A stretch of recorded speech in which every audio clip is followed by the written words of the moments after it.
বয়স যখন 7 হয়, বারবার যখন সালাতের কথা বলবেন, সাথে করে নিয়ে দাঁড়াবেন, জুমার দিন মসজিদে নিয়ে যাবেন, মাঝে মাঝে নামাজে নিয়ে যাবেন। 7, 8, 9 এই 3 বছরের ট্রেনিং এ 10 বছর তো এমনি পাক্কা নামাজে হয়ে যাবে। নাকি বলবেন হুজুর আমি তো পড়ি না, আমারই তো খবর নাই। ছেলেরা যে বলবো বাবা নামাজ কায়েম কর, এর আগে কিন্তু নিজের মুসল্লি হইতে হবে।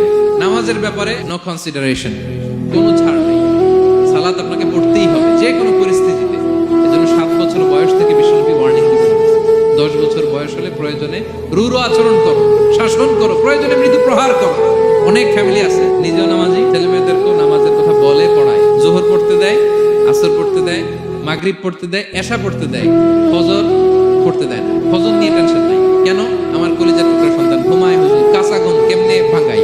যেই বাবা মারা মনে করে সকালে কিভাবে ডাকি, পড়তে চায় না হুজুর, কাঁচা ঘুম কষ্ট হয়ে যায়। ফজরের সময় যদি আগুন লেগে যায় আপনার ঘরে, কি করবেন? আরেকটু ঘুমা, কাঁচা ঘুম। দুনিয়ার আগুন থেকে রক্ষা করার জন্য যেমনি ডাকেন, উঠায় নিয়ে আসেন, জাহান্নামের কঠিন আগুন থেকে বাঁচানোর জন্য ফজরের সময়ও ডাকার দরকার আছে না নাই? দুনিয়ার আগুনের চেয়ে কমপক্ষে 70 গুণ বেশি তেজওয়ালা। বিষ্ণু বলেন নারুকুম তুকিদুন, যে আগুন দিয়ে কিচেনে রান্না করো, জাহান্নামের আগুন কিন্তু এই আগুন নয়। জাহান্নামের আগুন দুনিয়ার আগুনের চাইতে কমপক্ষে 70 গুণ বেশি তেজওয়ালা। তাহলে ফজরের সময় ডাকবেন তো ছেলে মেয়েকে, নিজেও পড়বেন, ছেলে মেয়েদেরকেও ডাকবেন। আকিমিস সালাত।